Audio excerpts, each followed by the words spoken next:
Jai Hind everyone. I am Raghavendra Nikinzavadekar, and today with us we have Dr. Himanshu Rai, a teacher, a learner, an avid mountaineer, the director of IIM Indore, a graduate of IIM Ahmedabad, and a former professor at IIM Lucknow. Beyond academics, Sir is a powerful voice on creating leaders that combine excellence with empathy. Under Sir's guidance, IIM Indore has also championed diversity, sustainability, and global engagement. However, Sir's most distinguishing feature is his unique blend of scholarship and practicality. Sir doesn't just teach management, he redefines it. And Sir, with your blessings, may we start? Absolutely. So And let's- thank you very much for that very generous compliment and very generous introduction. Thank you, sir. Let the katha begin. So, sir, the first question I'll ask is, sir, you're a connoisseur of yoga. However, you're also fond of high-stakes adventure sports. And these are polar opposites. One is all about calm, quietness, meditation, whereas the other is all about thrill, adventure, and adrenaline rushes. So, how do you unify these together? What has this experience, this blend taught you, and how has it transformed your life? So, Raghavan, one of the things is that, it's a very unique perspective that you bring in, that these are two extreme ends. To me, they were always exactly the same. To me, I have been practicing yoga ever since I was a child because it was a part and parcel of our upbringing in the family. Adventure is something that I got attracted to once I joined Tata Steel and once I went to the Himalayas. And the first time I went to the Himalayas, I fell in love with them. I realized that my name is Himanshu, possibly for a reason. I'm Him Ka Ansh.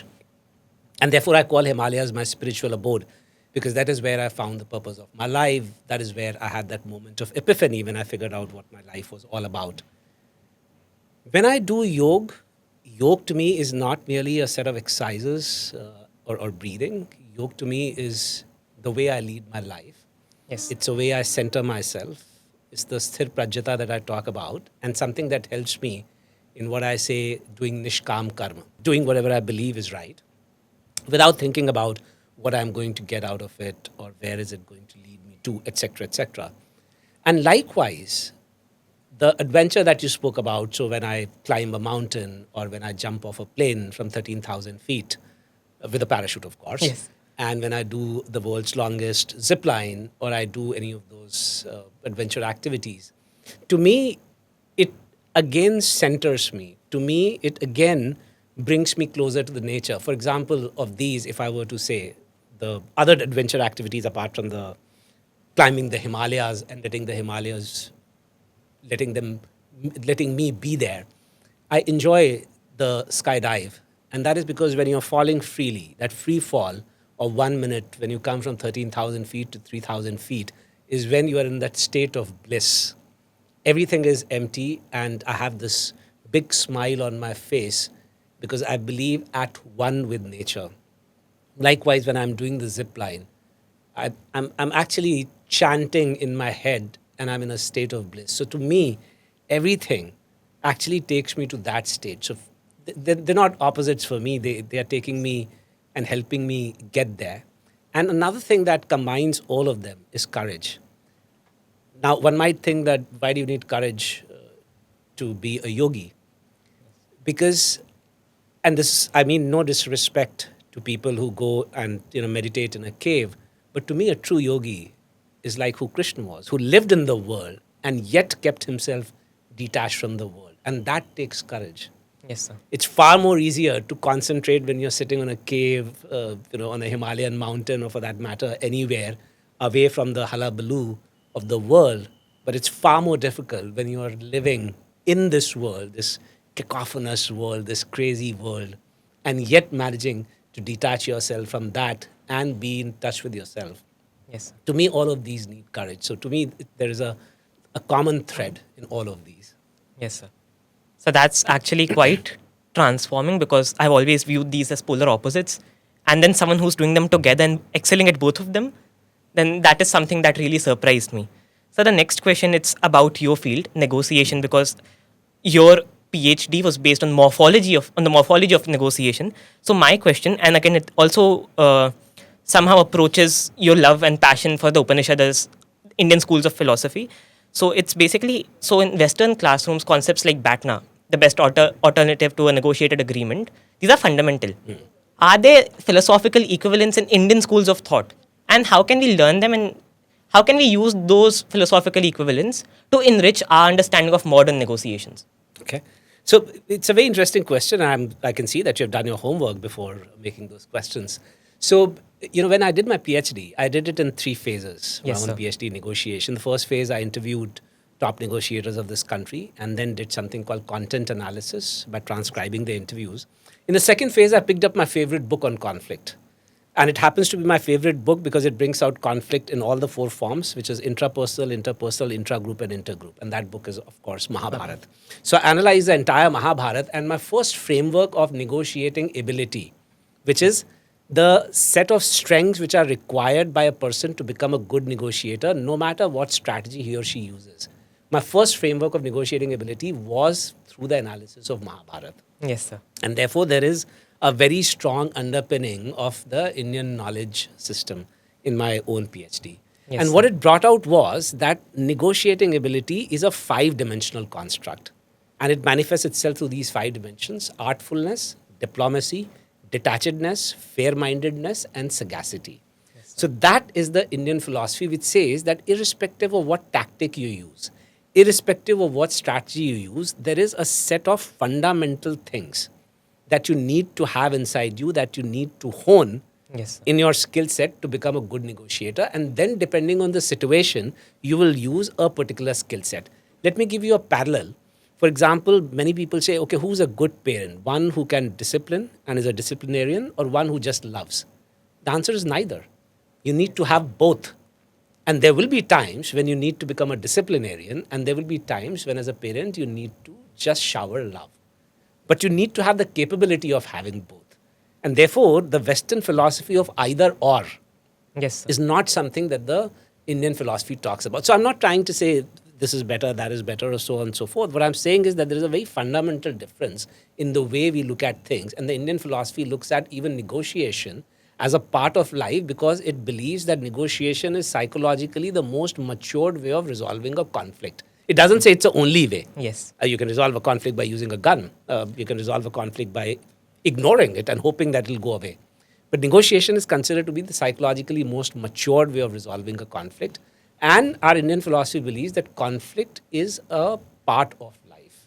Yes, sir. And thus, irrespective of whether in your job or a profession you need to be a negotiator or not, you are negotiating at each and every point of time in your life. Even when you're trying to discuss with someone as to what you're going to have for dinner, there is a negotiation involved because there might be a conflict. You might say, I want bhindi, the other person might say, I want baigan ka bharta. There's a conflict. Yes, sir. And therefore, the Indian philosophy is looking at it more holistically and talking more about negotiating ability rather than tactics. Yes, sir. And so, again, this reconciliation of, not even reconciliation, a juxtapositioning of these two philosophies and bringing out the similarities. It's not the tactic you use, again, as you said, it's not the tactic you use, it's about the qualities that you need to have. And if you have those qualities, no matter the path you choose, you will achieve acceptable results. Absolutely. Absolutely. And so, with that, I have another question on negotiation itself. So, in the interviews of yours that I have read, in the podcast of yours that I have watched, also this interview that I believe was shot in St. Petersburg this year itself, or maybe last year. So, you said that negotiating was not about winning, it was about creating value together. So, for a high schooler like me, I have disagreements almost every day with my parents, teachers, friends. So, for me, what does creating value mean? How do I create value? Because to me, it's all chaos, it's all conflict, and I either lose or I win. See, when you talk about losing and winning, you're talking about something which is called a distributive framework of leadership, where you believe, a distributive framework of negotiation, where you believe that any negotiation is about a fixed pie. So if you get a certain portion of the pie, the other person gets a remaining. So if the other person gets a bigger slice of the pie, then you end up getting a smaller slice of the pie. But what an integrative framework, which is more Yes, sir. of a collectivistic framework where I say increase the value, it says, can we also increase the size of the pie itself? Yes, sir. And therefore, if there is a possibility of increasing the size of the pie, what do I mean by that? Let's say you're having an argument with your parents want to spend the vacation, which you also have at the same time, at a sea, Yes, a beach. They want to go to, say, Goa, whereas you want to go to Uti, Yes, to the sir. mountains. Now, one of the ways in which a distributive framework works would say that, okay, you have 10 days of vacation, spend 5 days in Uti, 5 days in Goa. Please remember the only thing that a distributive negotiation does, it makes everyone equally unhappy Yes, sir. because neither of you will get the complete happiness. Now, can we bring value to it? We can bring value to it by saying, okay, 10 days of vacation. This year, 10 days, let's do Uti. Next year, 10 days, let's do Goa. Now, that will bring happiness to both of you because you would have enjoyed, number one. Two, you would have also understood that there is something that the other person says that also has value. Yes, sir. You may be able to understand, and if not understand, at least appreciate the other person's viewpoint. So, this is what I mean by bringing in value, which is don't look at it as a fixed pie, but look at it, can I actually increase the size of the pie? So, what you have increased, in the first case, it was 10 days split into two Yes, sir. parts. The other time, it's now 20 days instead of 10 days because you're not looking at a 1 year window, you're looking at a 2 year window. So, looking at that long term thing instead of instant gratification Yes, sir. is what adding value is. Yes, sir. And so, based on this question, I have a follow up again. So, in a lot of Indian households, and I believe this is changing, but this philosophy of Baba Vakyam Pramanam, whatever your parent has said is the only authority, that's the only pramana that's required, it's still generally followed. So, how do you describe parents as negotiators, parents as people who need to reason, parents as people who need to explain things to kids, and to give that time that's required? Because again, a lot of times I wish that my own parents had explained things to me before me, because again, their argument is, you do this, I'll explain it later. You do this is good for you, I know. But that does not leave me fulfilled. In that moment, I don't want to do that thing. So how can parents change that by becoming a better negotiator? And what role do you think negotiation plays in modern family dynamics? See, negotiation plays a role everywhere. Like I said, it's an essential part of people's lives without people even realizing that they're negotiating. Yes. Even a small thing. Even when you're going to buy something and you want to buy X pair of shoes, the parents want you to buy the Y pair of shoes, you want to buy X brand, they want you to buy Y brand. All of these are conflicts. And therefore, you are negotiating your way around them. But coming back to Baba Vakyam Pramanam, it's very interesting that you mentioned that. I think it is changing, though not at the speed and the Yes, rate sir. at which one would imagine. We still have parents who believe that everything that they're doing is for the child's good. But what parents have to understand is that the thought process that they have is also determined by and is informed by their own bringing up, the way Yes, they sir. were brought up. It is also determined by the circumstances in which they were brought up. It's also determined by the ecosystem in which and the environment in which they were brought up. The country, which was 25 years back, is not the same country that we're living in today. We're living in a different world. Yes, sir. The communication devices and the communication itself, what was there at that point of time, is very different from what it is today. The amount of information which is available was very different 25 years back as compared to what it is today. So, one of the things that parents have to be alive and conscious to is the fact that children have other sources of information as well. So, anything sir. can be fact checked. Now, I use the word fact checked a little loosely because many of the things which are out there are not facts, but Yes, we sir. rely on Google, which is still better than WhatsApp universities. Yes. But we are still relying on data which is out there that has not been curated, or at least has been curated by a bunch of people from a perspective. Yes. Does not have a holistic perspective and cannot say that this is from everybody's perspective. There's no universality to that data. However, there is information which is Yes, sir. available. So parents have to understand that if they don't give the reasons, the child is going to find out from somewhere else. Yes, sir. So it's better that they give the reasons because perhaps they will be able to explain their point of view, if not the truth itself. Truth, the pursuit of truth, is perhaps a much larger question over there.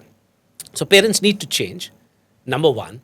Number two, likewise I hear every generation thinking that the coming generation is not as good as them. Yes, The sir. coming generation has less values, so to say. The coming generation does not follow things which are good. I disagree. I think that the younger generation is smarter. Younger generation thinks much more about values.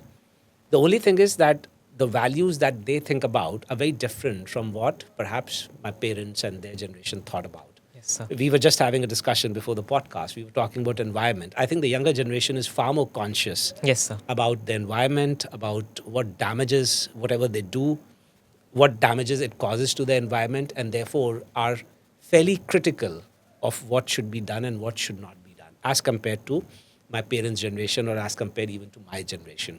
Yes, sir. So it's not a question of being less smart or less value. It's simply a question of having different priorities. And obviously, and which is why I also urge the parents to not judge people of today by using moral yardsticks of yesterday. Yes, You sir. have to use moral yardsticks of today to judge people of today, Yes, if you sir. want to judge, that is.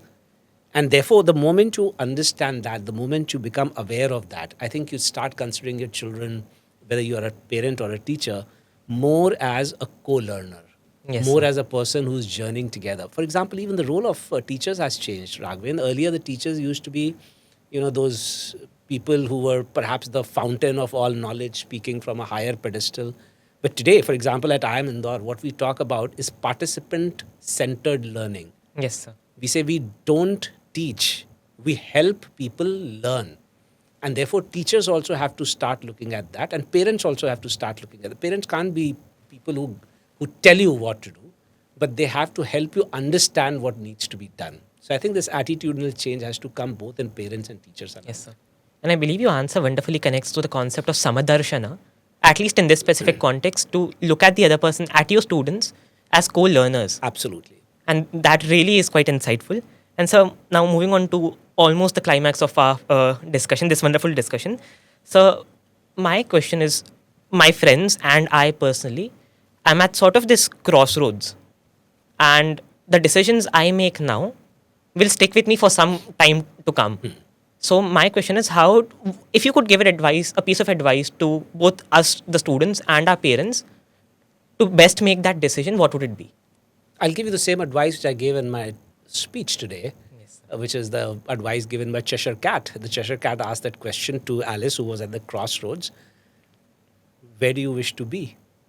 And when Alice says, I don't much care, the cat says, then it doesn't matter which road you take. Yes, And sir. therefore, my advice to your generation and to everyone, my young friends, is that figure out what is the kind of a universe. Imagine what is the kind of a universe that you would want to step into. Yes. What is the kind of a universe that you would want to be a part of? What is the kind of a universe that you would want to leave behind for your children and grandchildren? Yes, sir. And number two, understand that nobody else is going to create that universe for you. You will have to create it yourself. Use that imagination to give yourself a sense of direction, that if I have to create that universe for myself and for people around me, where do I need to be?